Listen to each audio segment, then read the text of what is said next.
Quando a gente sonha com um ente querido que já desencarnou, pode ser um encontro dos espíritos? Pode. O que você pode falar sobre esse momento? Pode sim, porque acontece assim, tem duas situações, né? Isso ocorre justamente nessa fase que eu te falei, da terceira fase para a quarta fase. Quando eu consigo chegar nela com tranquilidade, eu me desdobro e vou até para planetas. Chico Xavier, por exemplo, visitou Marte, nosso lar, visitou Júpiter, né? Então, ele tem as histórias aí dos livros dele. Porque ele dormia só 4, 5 horas, 3 horas às vezes, mas era o suficiente para ele, porque ele já vivia no universo, né? O universo espiritual, que eu falei, o padrão vibracional dele, ele, se tivesse aqui, cochilava e voltava, porque na espiritualidade não existe tempo nem espaço, né? O tempo, 1 minuto lá é uma eternidade. Entende? Então a gente não entende isso ainda, mas é o que ocorre. Então quando eu chego nessa fase, nessa transição, pode ser duas coisas. Como a pessoa está muito apegada ao pai, assim, das emoções, tem saudade, ela cria essa imagem, o cérebro cria essa imagem dele presente na vida.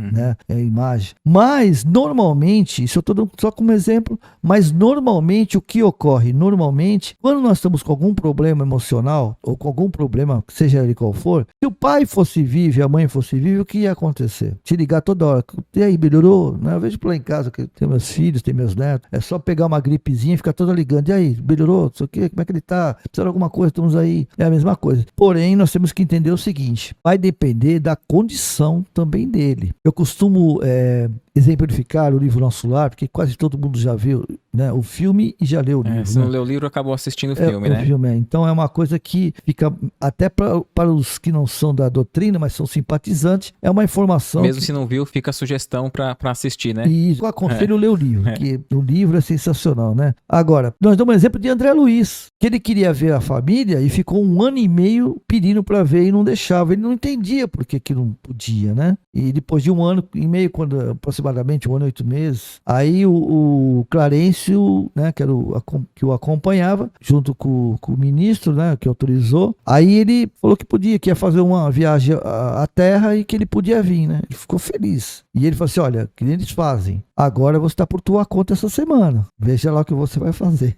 Se precisar de alguma coisa, é só chamar que a galera vem, né? Tanto é que quando ele passou uma situação difícil, ele chamou Ministra Veneranda. Ministra Veneranda, bem lembrado. Então, aí ele chamou a ministra Veneranda. O que aconteceu? Ele chegou no lar dele, beleza, viu a filha, tocando piano, a gente vê no filme, bacana, momento feliz. Viu outra filha com saudade dele, até ele ficou emocionado. Mas aí o que aconteceu? Chegou o filho. E a filha estava chorando, porque justamente como ele estava ali, gerou uma energia, né? Houve uma conexão. E o filho, que era o varão, né? Aquele que gostava, que não era pequenininho quando desencarnou. Por que você está chorando, papai? Para de pensar no pai. Né? Lembra? Foi um choque, né? Pô, já morreu, esquece do pai. Aí sai a esposa e fala assim, pelo amor de Deus, não fala baixo, senão, acho que é Vitório, né? Vicente. Eu não lembro o nome do... Se ele souber, não sei o quê. Aí era o marido atual dela.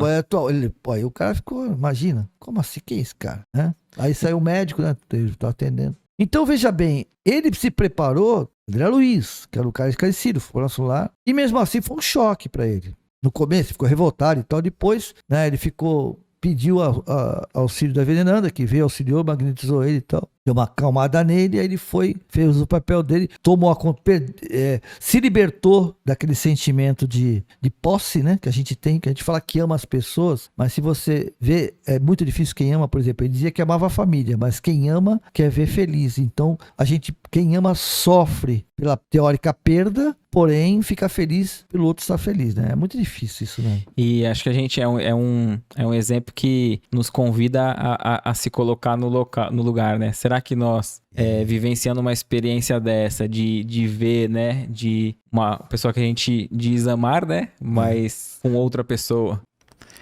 O que você achou desse corte? Coloca aqui nos comentários a sua opinião sobre esse tema. Para ver o episódio completo, é só pesquisar Recomeçar Podcast Espírita. E caso tenha ficado alguma dúvida sobre a doutrina espírita, é perfeitamente normal. Procure ler as obras de Allan Kardec.